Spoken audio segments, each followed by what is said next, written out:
Senhoras e senhores, Jennifer Bethen!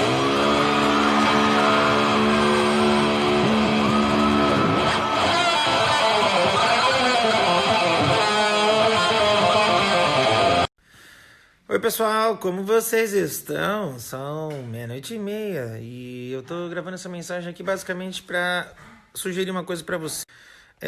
Por enquanto eu não sei se tem outra plataforma, mas eu acabei de assistir esse documentário, se chama Square One.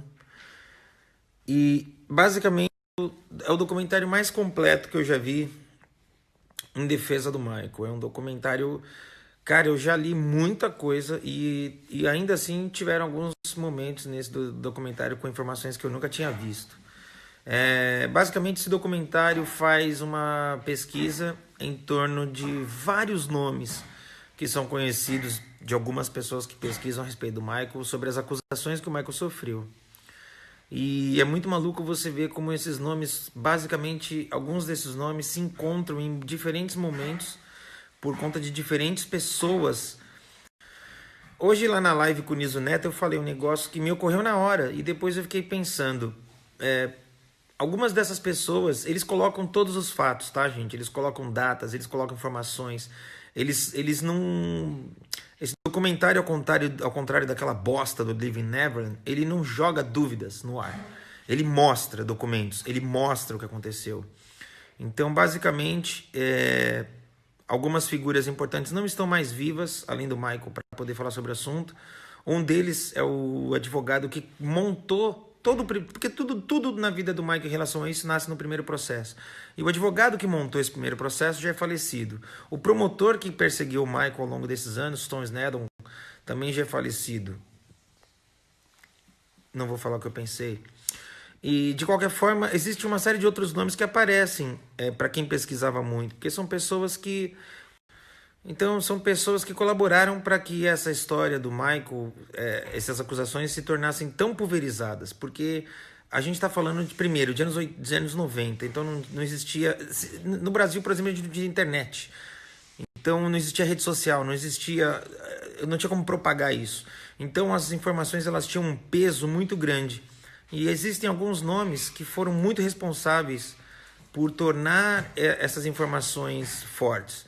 E esses nomes, eles estão ligados em diferentes momentos da história do Michael, justamente para minar a credibilidade do Michael. Eu disse um negócio na live que eu fiz agora com o Niso Neto, que assim, a desgraça vende. E todo ser humano fala, ai, que absurdo, ai, eu não acho, ai, desgraça. Mas é só você ver quando você está numa rodovia e tem um acidente. Eu odeio perceber como as pessoas reduzem para ver a desgraça. E tem uma série de informações que aconteceram ao longo dos anos que simplesmente nunca tornaram público, não vende como a desgraça. Então, o Michael ele foi investigado por 10 anos pela inteligência americana. Em 10 anos foram mais de 20 núcleos diferentes, investigando o Michael. Ele teve o sigilo bancário, telefônico, internet, ele teve os computadores de casa, do escritório, da casa da família, do estúdio, ele teve esses computadores apreendidos e em todos os documentos foi dito que não se encontrou nenhuma prova, nenhuma evidência, nenhum rastro que sequer pudesse torná-lo alguém vítima, digno de um indiciamento. Uma coisa que ficou muito claro nesse documentário que as pessoas precisam entender primeiro, o processo civil e o processo criminoso são coisas totalmente distintas, um não anula o outro. Então, quando o Michael faz o acordo, o primeiro acordo, ele não está fazendo... Isso é um acordo que nasce justamente porque, segundo a própria secretária do advogado que na época quis fazer o processo contra o Michael perdeu 2 moções, sendo que uma delas poderia ser considerada até inconstitucional, que era justamente o fato de que não poderia ter uma declaração de um processo civil antes do criminal. Por quê? Porque você acaba dando totalmente ao seu depoimento e você perde totalmente a sua credibilidade e a possibilidade de uma defesa no processo criminal. Vem daí a intenção do Michael de pagar. Ele não queria pagar, ele nunca quis pagar. Só que vem daí a necessidade do Michael pagar, porque a partir do ponto que isso acontece, de uma forma que hoje é vista até como inconstitucional, ele se torna uma vítima. E nas palavras da própria secretária, o Michael foi vítima de uma tentativa absurda de extorsão. E essa situação em 90... Eu não vou falar muito porque o documentário ele é relativamente... Ele tem 90 minutos, ele é um documentário relativamente rápido, ao contrário do Living Neverland. Ele mostra fatos, mostra dados, mostra números, mostra documentos. Ele não precisa ficar indo e voltando para fazer uma lavagem cerebral. Mas eu gostaria muito que as pessoas pudessem assistir, porque ainda hoje a imagem do Michael sofre com isso. E eu posso dizer para vocês com toda certeza, porque existem lugares que eu já fui, que eu me apresentei, e esses lugares preferem esperar um pouco mais para me receber de volta, desde que o Living Neverland saiu. Vocês sabem que existem algumas pessoas famosas que declararam que acreditam no Living Neverland. Fico triste porque algumas dessas pessoas famosas pedem ingresso para ir no meu show ou pedem ingresso pro filho. Então eu acho que é uma hipocrisia do caralho. Eu fico puto com essas histórias. E eu acho que o ser humano... na falsa tentativa de buscar a verdade, sabe?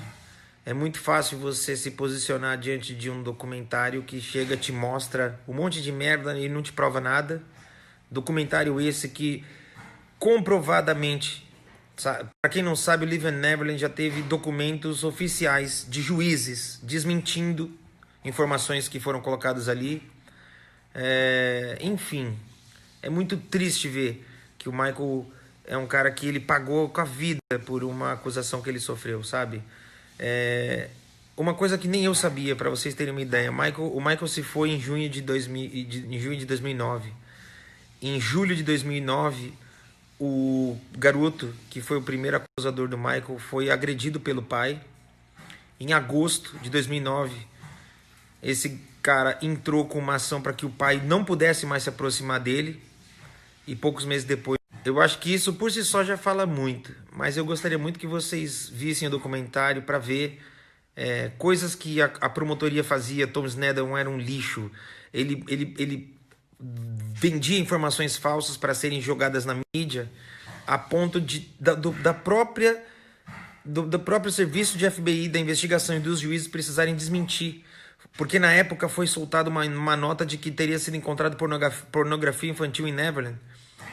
E essa notícia ganhou um peso tão grande, a opinião pública estava tão alvoroçada que os juízes precisaram vir a público. Então, o buraco é sempre mais embaixo, sabe? O Michael é um cara que ele podia mudar a vida das pessoas em vários aspectos, sabe? Para esse advogado financeiramente, para o promotor, para a carreira dele financeiramente, prestígio. Então, eu ainda tenho fé que em algum momento da história a verdade... e quando a verdade vir à tona, a gente vai ver o quanto esse cara passou por um negócio que ele não mereceu.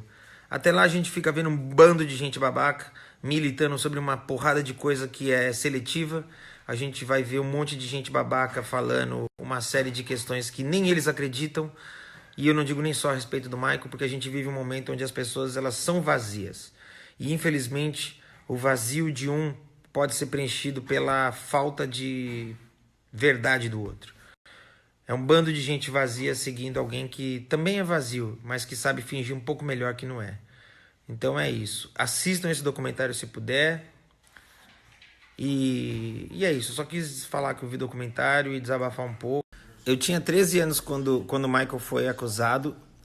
Eu não acreditava, continuo não acreditando. E eu espero que a verdade um dia apareça e a gente veja o quanto esse cara foi acusado injustamente. Até lá, eu espero que esses filhos das putas tudo paguem por tudo que eles estão fazendo.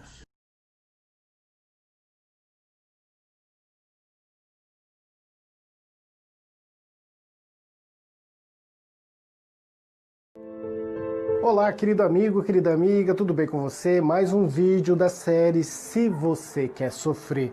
E daí, hoje com o tema O Passado Não Volta, mas você sofre o seu passado.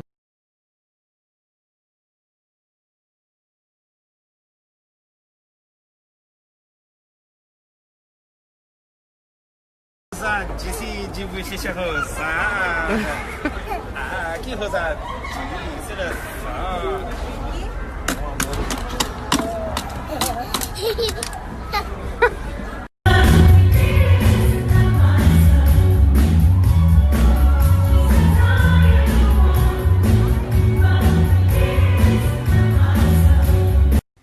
Olá, meus amigos, como é que vocês estão? Como está o dia de vocês? Eu tô passando aqui para deixar um recado para vocês, lembrar vocês, na verdade. Eu recebi muita mensagem, então eu vou explicar melhor. A gente vai fazer a live dia 25 e eu disse que, como nos shows as crianças fazem parte, né, de uma canção, elas participam, sobem no palco, eu queria que as crianças fizessem parte da live. E aí eu pedi para que filmassem as crianças e postassem com a hashtag Rodrigo Teaser Live. Mas eu preciso que seja postado, tem que ser postado no feed, porque se postar em story, o story fica 24 horas, eu posso não ver. E eu preciso que seja postado o vídeo no feed, e eu preciso que esse vídeo seja postado até o fim dessa semana. Porque a gente vai precisar fazer uma edição e uma preparação para que seja... É uma live, então é como se fosse um programa mesmo de TV sendo ali real. Então, recapitulando para vocês, é o seguinte... Então, posta no feed um vídeo da criança dançando Love Never Felt So Good. Posta no feed com a hashtag Rodrigo Teaser Live. Que aí a gente vai pegar esse vídeo, vai baixar, vai trabalhar esse vídeo para usar na nossa live. E vocês estarão lá com a gente, tá?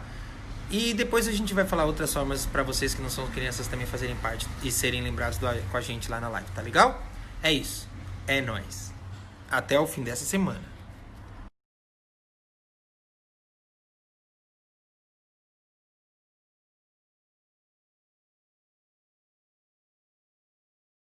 Olá, meus amigos, estou passando de volta aqui para avisar todos vocês. Acabei de fazer um story aqui avisando, vou fazer uma live mais tarde com o vereador Fernando Dini. A gente vai falar a respeito de como a gente está lidando, a gente que trabalha com arte está lidando com esse lance todo da pandemia, e falar também do nosso primeiro show que a gente vai fazer em Sorocaba, e que é o nosso primeiro show Driving Concert, que é uma coisa que nasceu na Europa, tá chegando em vários outros países e vai rolar pela primeira vez lá em Sorocaba. A gente vai trocar uma ideia e falar um pouco sobre os preparativos, sobre como vai funcionar todo esse lance do Driving Concert e da minha ansiedade, né, de finalmente poder fazer o show de volta numa realidade diferente da que a gente está acostumado. Então é isso, hoje no meu Instagram, fica ligado.